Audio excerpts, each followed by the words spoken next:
Ho aminareo aneriavana ny fahasoavana sy ny fiadanan'i Jesoa Kristy Tompontsika. Amen. Miverena amin'ny Andriamanitra velona. Miverena amin'ny Andriamanitra velona. Izany no asongadiny mofinainantsika anio amin'ny bokin'ny Hosea mpaminany, toko 4, ny andininy voalohany hatramin'ny 7. Andeha hovakitsika amin'ny anaran'ny Tompo manao hoe: andeha hiverina ho amin'ny Jehova isika, fa izy no namiravira, ary izy ihany no ahasitranantsika. Izy no namely, ary izy ihany no amehy ny ferintsika. Rehefa afaka indroa andro, dia ho velominy indray isika. Ary amin'ny andro 7 dia hatsangany ho velona eo anatrehany isika. Dia aoka hahalala,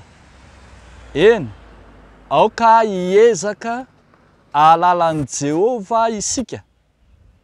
Mahatoky toy ny maraina ny fiposahany, fa ho avy amintsika toy ny ranonorana mivadravatra izy, sy toy ny farahorana izay mahavoto ny tany. Ray masino, manamasinanay amin'ny fahamarinana, ny teninao no fahamarinana. Amen. Miverena amin'Andriamanitra velona, na koa raha tianao dia atao hoe miverena amin'ny Andriamanitry ny velona. Antso fiverenana amin'Andriamanitra no votoatin'ity faminaniany Hosea mpaminany ity. Efa fatrapan-kahala, fatrapana lavitra an'Andriamanitra mantsy ny olona noho ny amin'ny fahotana, indrindra ny firenena voafidin'izy Andriamanitra, ny zanak'Israely. Nanota ny Jiosy, fa nanota kokoa Israely. Ary rehefa mamaky ny bokin'ny Hosea mpaminany isika, dia ambara fa efa tsy nanana fahalalana, efa tsy nanana fahafantarana n'Andriamanitra intsony aza ny akamaroan'ny olona, ary dia indro tsy misy ny fahamarinana, tsy misy ny fitiavana, tsy misy ny fahalalana n'Andriamanitra. Ary izany mahatonga ny Hosea miteny manao hoe: ringana ny oloko noho ny tsy fisian'ny fahalalana. Any amin'ny toko 4, andininy 9 no ahitantsika an'izany. Dia tezitra amin'izy ireo Andriamanitra, ka mamaly ny eloka nataony. Efa mitsara azy ireo Andriamanitra ka dia miatra aminy ny fangirifiriana maro samihafa.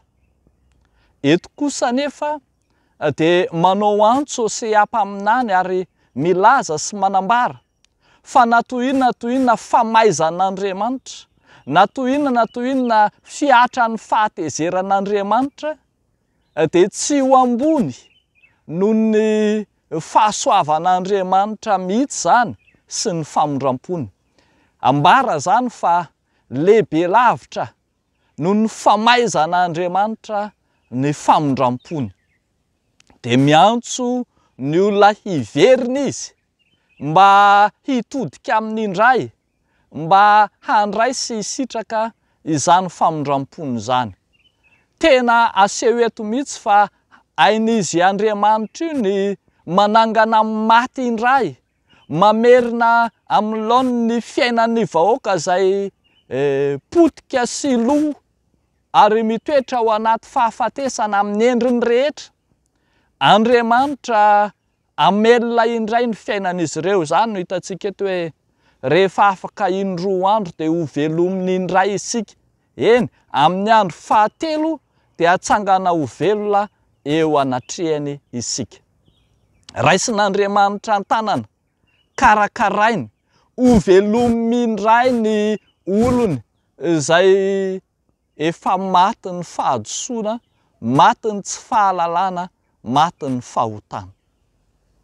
Ary raha mandinika isika ry havako dia mahalala fa ny tanterahan'Andriamanitra tao amin'ny Jesosy Kristy zanany aloha izany, dia indro ny zanany mihitsy izay niara-ny fahafatesana.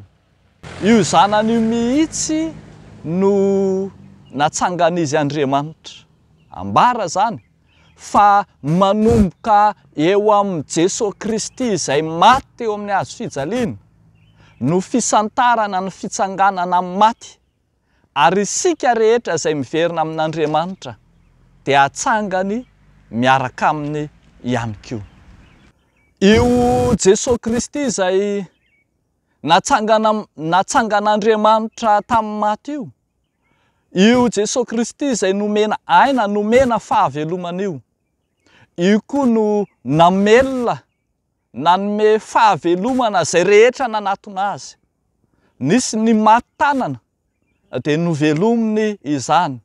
Misy ny maty fanahy tahaka ny demoniaka fa novelombelomany Kristy. Ary misy ny maty ara-nofo mihitsy aza tahaka ny Lazarosy sy ny zanaka vaviny Jairo fa nesoron'ny Tompo tany amin'ny fitoerany maty izy.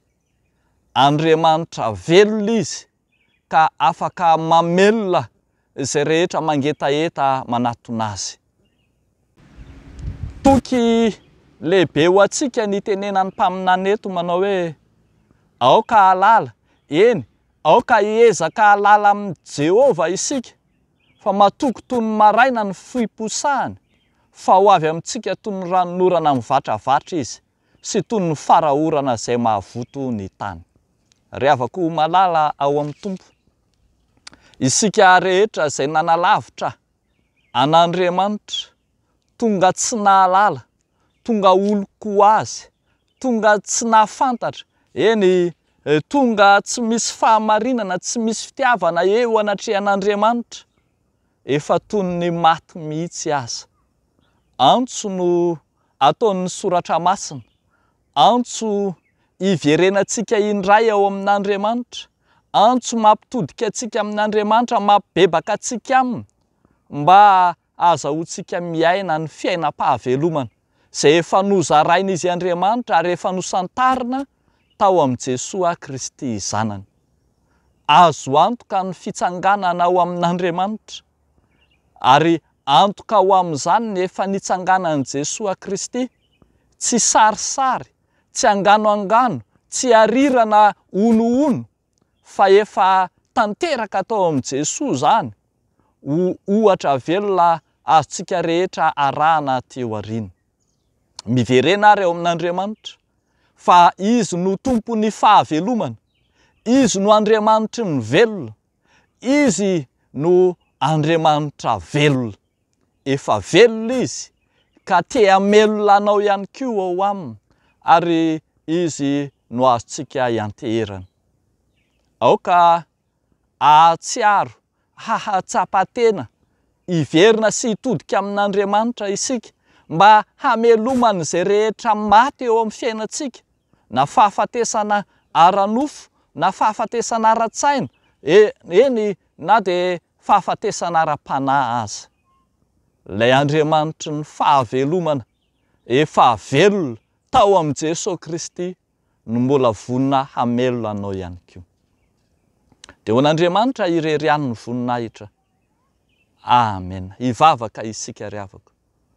Andriamanitra ray ao amin'ny Jesosy, misaotra anao izay ny amin'ny fahavelomana tolotra ho anay, fa efa maty izahay fa natsanganao indray, efa very izahay fa notadiavinao, ary dia mitodika aminao ankehitriny, manankina ny fiainanay aminao. Mivavaka izay Tompo ho an'ireo vahoaka malagasy miady amin'ny fahantrana, ao anatin'ny tsy fisiana, ao anatin'ny tsy fanjarian-tsakafo, ao anatin'ny hanoanana, ao anatin'ny hasarotry ny fiainana. Ianao Tompo nefa niteny fa raha ny zanako sy ny asan'ny tanako dia adidiko ihany, dia mijere Tompo ny vahoaka.